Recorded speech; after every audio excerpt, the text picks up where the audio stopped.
Olá pessoal, comandante Leonardo Matos aqui, esse é o Conexão Geo número 2, hoje é sexta-feira, dia 30 de novembro.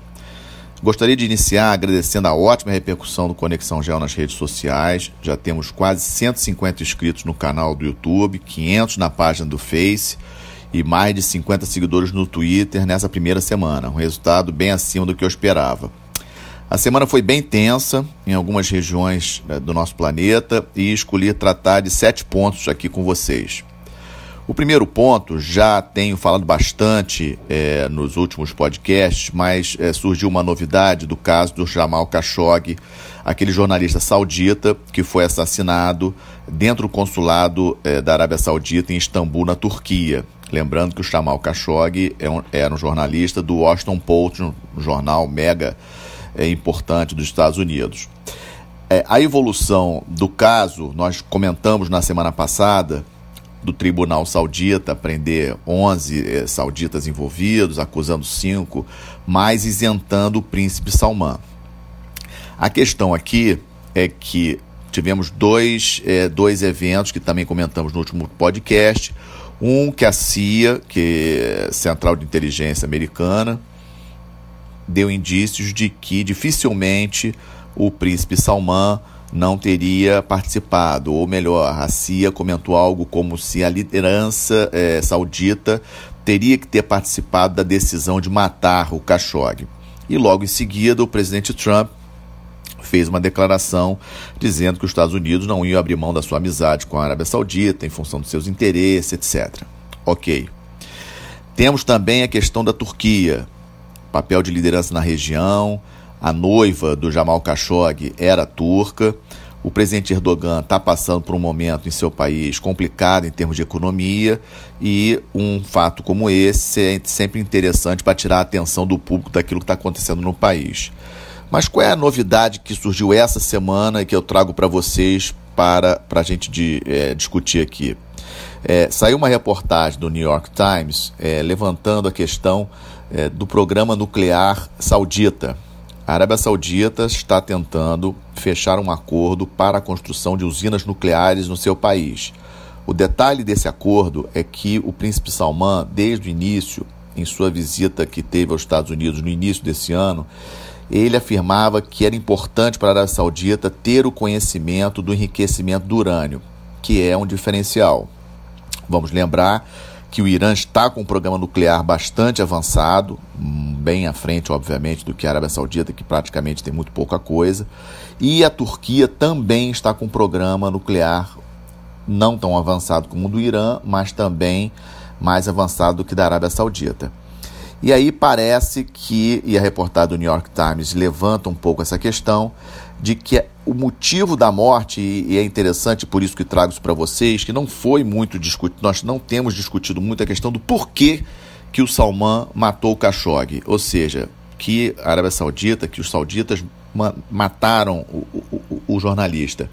E tudo leva a crer, por essa reportagem do New York Times, que o Khashoggi sabia demais. E o que ele sabia demais? Então, o que foi levantado agora é questão nuclear, ou seja, a vontade, o desejo, as negociações que estão sendo feitas em sigilo com os Estados Unidos. Os Estados Unidos é o preferencial, digamos assim, para fornecer essas usinas. É um acordo de mais de 80 bilhões de dólares e parece que os Estados Unidos fizeram um joguinho do bom policial, mal policial, ou seja, a CIA primeiro revelou essa questão, dizendo que comprovou do envolvimento das autoridades sauditas, quase que dizendo que o príncipe Salman estava realmente envolvido com a questão, e logo em seguida o Trump veio em defesa, dizendo que os Estados Unidos iam manter as relações, mais ou menos dizendo alguma coisa do tipo, olha, eu tenho provas de que foi você, mas quero que você continue nosso parceiro, e também com a questão nuclear. Então, esse dado é um dado importante. Sabemos da relevância de possuir uma arma nuclear. 9 países apenas no mundo possuem arma nuclear. O Irã, existe uma grande preocupação nos países sunitas ali da Península Arábica, especialmente da Arábia Saudita, com relação ao programa nuclear do Irã. Então, vamos ficar atentos para ver se mais alguns fatos surgem com relação à questão do programa nuclear saudita. E aqui também vale a nossa reflexão para alguns aspectos. Primeiro, a importância do sistema de inteligência, ou seja, ter um sistema de inteligência de qualidade. Vemos que os turcos estavam monitorando a ação, conseguiram ter acesso a gravações do que ocorreu dentro do consulado saudita, também filmagem com relação à chegada dos agentes sauditas no país. Ao mesmo tempo, também é importante para a gente lembrar o quanto determinados governos pouco democráticos podem fazer para atingir seus propósitos, ou seja, chegar ao ponto de assassinar um membro, um cidadão do seu país em função de interesses de políticos, e também o peso do jogo nuclear no tabuleiro internacional, como que essa questão nuclear ainda é relevante no tabuleiro internacional, muito relevante, por sinal. O segundo tópico que eu trago para vocês devem lembrar que no último podcast nós comentamos sobre a questão da queda da popularidade do presidente Macron da França e dos protestos que estavam ocorrendo por todo o país em relação ao aumento das tarifas dos preços de combustíveis. O Macron, ele fez esse aumento, determinou esse aumento nos impostos, visando, seguindo um pouco o que alguns outros países já fizeram, como é o caso da Noruega, conseguir estabelecer ou criar um fundo para incentivo da energia limpa, ou seja, mudar a matriz energética francesa em termos de transportes da matriz de carbonetos, ou seja, de diesel e gasolina, para carros elétricos. Logicamente, isso criou protestos na França, os protestos bastante violentos. Nós falamos sobre isso no último podcast na sexta-feira. No sábado, vários protestos violentos em várias partes do país, inclusive na capital Paris. E a novidade é que hoje a Bélgica seguiu o caminho, ou seja, belgas, um grupo bastante razoável de belgas em Bruxelas, fizeram manifestações bastante violentas, também usando aqueles coletes amarelos que aqueles que protestaram na França estavam usando para protestar na Bélgica contra também aumento de tarifas de combustível. Aqui vale ficarmos atentos a quem está por trás, provavelmente por trás dessas manifestações. Alguns estudiosos levantaram a questão da oposição de direita ao governo do Macron e outros até do interesse da Rússia em desestabilizar a Europa. E esse é um ponto que eu acho bastante interessante da gente analisar e não podemos esquecer. Para a Rússia não interessa uma Europa forte. A saída do Reino Unido é um ponto, já está ocorrendo, e outros movimentos que vemos a Rússia apoiando partidos de direita contra a União Europeia. Vimos isso nas eleições francesas no ano passado, vimos isso na Alemanha, vimos isso na Holanda. A Itália também já tem um partido nacionalista no governo, também relativamente contrário à União Europeia. Então são elementos que nos levam a essa conclusão de que a Rússia tem sim interesse numa Europa fragmentada, numa Europa dividida. Esse é um ponto bastante importante. E esses protestos hoje na Bélgica vêm a trazer mais combustível nessa instabilidade dos países europeus de uma maneira geral, mesmo por uma causa que aparentemente seria bastante razoável, que é a mudança da matriz energética, mas vemos também que isso não é uma coisa muito fácil, essa mudança. O terceiro tópico que eu trago hoje para vocês, talvez o mais falado essa semana, mais noticiado, é a questão entre a Rússia e a Ucrânia. No último domingo, 3 navios de guerra ucranianos foram apresados pela Marinha Russa lá na Crimeia, na entrada do Mar de Azov, que é um mar interior que fica ali entre Crimeia, Ucrânia, Rússia, é dividido entre os dois países. Os russos alegaram que a Ucrânia não cumpriu o acordo que havia de ter que informar com antecedência sobre a vinda de navios de guerra naquela região. Os ucranianos disseram que já tinham informado sobre isso. Logicamente fica difícil de comprovar quem está com a razão. O ponto importante aqui é que logo em seguida o presidente da Ucrânia levou ao parlamento um pedido de decretação de lei marcial em metade do país. Isso foi aprovado pelo parlamento ucraniano. No momento que aconteceu na terça-feira, alguns analistas internacionais ficaram um pouco preocupados, inclusive alguns analistas ucranianos levantaram a questão se esse evento da saída desses 3 navios de guerra ucranianos não tinha por trás um movimento do Poroshenko, que é o presidente ucraniano, candidato à reeleição. Agora, em março, teremos eleições presidenciais na Ucrânia, março de 2019, e alguns analistas levantaram a questão de que se não tinha, nessa questão do envio dos navios de guerra, uma provocação proposital para criar toda essa mobilização. A lei marcial foi decretada, o exército ucraniano foi mobilizado, inclusive elementos da reserva das Forças Armadas ucranianas. Foi notícia nos sites a semana inteira, e muitos analistas pensam que o Poroshenko, que está muito mal nas pesquisas para as eleições de março, pode estar um pouco por trás desse movimento. Por outro lado, Moscou não aliviou, o presidente Putin não aliviou, apresou os navios estão apresados, os tripulantes dos navios militares ucranianos estão presos, inclusive com uma previsão de permanecerem presos por algum tempo, o que não é muito comum nas relações internacionais. Em eventos como esse, a não ser que os países estejam em guerra, o normal é que esses incidentes acabem sendo contornados diplomaticamente, os militares e o navio de guerra serem devolvidos. Então esse é um ponto importante. Eu não acredito que vai haver conflito militar entre Ucrânia e Rússia. Aqui também vale lembrar que a Europa protestou, os Estados Unidos também, mas não teve nenhum grande movimento, ou seja, algo concreto que possa nos indicar que vai haver um conflito militar entre os países por causa disso. O protesto principal, o pedido principal dos países da Europa, principalmente, e dos Estados Unidos, é que a Rússia liberte os tripulantes ucranianos e os navios, o que eu acho que vai ocorrer em breve. Mas o ponto aqui é reforçar a questão das eleições ucranianas em março, ou seja, traz para nós novamente aquela coisa que sempre eu falo, que nós devemos estar atentos à política interna dos países, o que está acontecendo dentro dos países, para entender, às vezes, alguns movimentos em termos de política externa. E eu acho que pode ter sido esse o caso da Ucrânia também. Vamos aguardar, mas acho que não vai dar muito mais do que já aconteceu. Os militares ucranianos e os navios devem ser devolvidos em breve para a Ucrânia.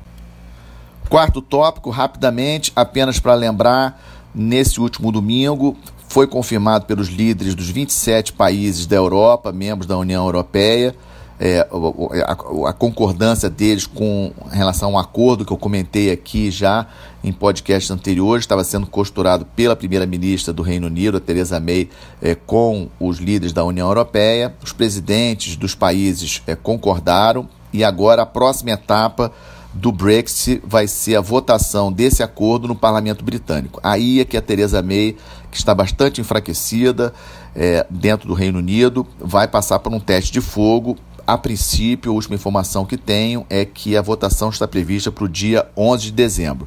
Vamos aguardar. Esse realmente seria o último step antes da concretização do Brexit, ou seja, da saída do Reino Unido da União Europeia, que está marcada para 29 de março de 2019. A quinta notícia que trago para vocês, essa semana foi confirmado o início da construção do terceiro porta-aviões chinês. É um evento, obviamente, importante.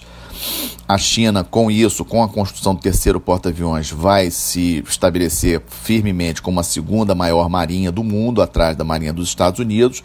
Lembrando que a China possui um porta-aviões operacional. Esse porta-aviões não foi construído na China, veio da Rússia. Ele foi reformado e entrou em plena operação a partir de 2016. A China já está com seu segundo porta-aviões em testes de mar, devendo entrar em operação plena a partir de outubro do ano que vem. Essa é a tentativa dos chineses para poder coincidir com as comemorações dos 70 anos de criação da República Popular da China, outubro de 2019. Esse terceiro porta-aviões, que essa semana saiu a notícia da construção, deve trazer, obviamente, mais novidades, algumas modernizações em relação ao segundo porta-aviões, que já está em teste de mar. Mas é importante nós lembrarmos algumas coisas. Os Estados Unidos possuem 10 porta-aviões prontos, o 11º já praticamente pronto, todos nucleares, com uma capacidade de levar aeronaves muito maior do que o porta-aviões atual em operação chinês, e esse segundo que já está em teste de mar. Ou seja, temos visto de vez em quando, há 2 semanas atrás saiu mais um estudo sobre isso, falando que daqui a 15 anos o poder naval chinês ultrapassará o americano. Eu continuo insistindo que acho isso pouco provável no médio prazo, talvez no longo prazo, porque isso implicaria que os Estados Unidos parassem no tempo. Os Estados Unidos não têm nenhuma indicação, pelo contrário, que vão parar no tempo em termos de crescimento da sua marinha, em termos de modernização da sua marinha. Esse é um aspecto muito importante que a gente tem que sempre levar em consideração quando a gente fala que a China vai ultrapassar os Estados Unidos em termos de marinha nos próximos 10, 15 anos. Um porta-aviões não fica pronto rápido, isso é importante nós entendermos. Então a China está construindo o seu terceiro porta-aviões, não temos a informação de quando que esse terceiro porta-aviões vai ficar pronto. O segundo porta-aviões dele talvez só no final do ano que vem, isso sem falar na questão do próprio treinamento dos chineses em termos de operação, ou seja, experiência de guerra naval, de operação naval. Isso é muito importante. Os Estados Unidos, a Marinha Americana, tem muito mais experiência do que os chineses em treinamento, em operação real de combate, em aplicação dos seus navios. Isso é um detalhe que é muito importante, não podemos esquecer. Aproveito o fato dessa notícia da construção do terceiro porta-aviões chinês para lembrar que o nosso único porta-aviões, o São Paulo, foi desincorporado da Marinha do Brasil na semana passada, no dia 22. Com isso, hoje, os aviões da Marinha do Brasil não possuem mais uma plataforma de onde possam operar. Isso é uma restrição para operações da nossa Marinha em termos de controle de área marítima, em termos de projetar poder em outras regiões de interesse pelos oceanos. Ficam bastante comprometidas. É muito importante a gente lembrar que a Força Aérea Brasileira não tem condições de substituir a capacidade que uma aviação embarcada num porta-aviões tem. Temos, só para a gente exemplificar, os Estados Unidos têm porta-aviões, a Rússia, o Reino Unido, a França, a China, a Índia. Então é importante nós lembrarmos que essa é uma capacidade que os protagonistas internacionais possuem e que o Brasil, infelizmente, não tem mais. A sexta notícia: começou hoje o G20 lá em Buenos Aires, um evento bastante esperado, talvez o grande evento do ano em termos de encontro dos líderes mundiais.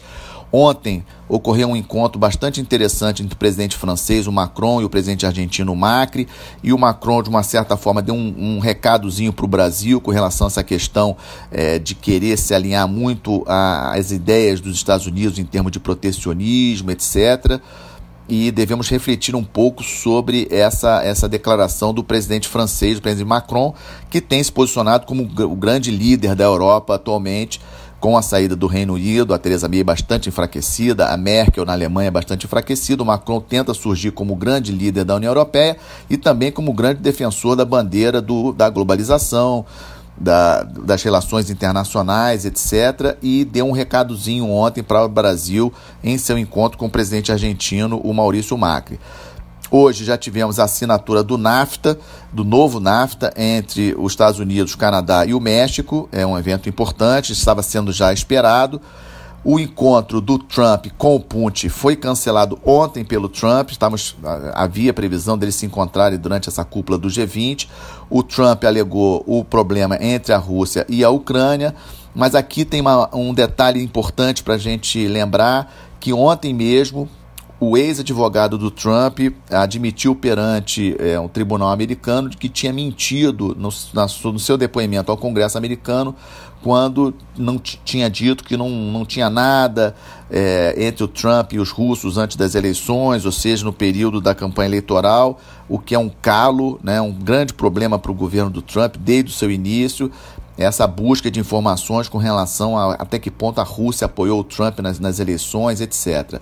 Então, isso leva a gente a analisar que talvez o Trump tenha cancelado esse encontro com Putin também como uma forma de tentar afastar essa imagem de que ele é pró-Putin e tem relações com a Rússia. Então é uma coisa bastante sensível que nós temos que continuar acompanhando para ver para onde caminha.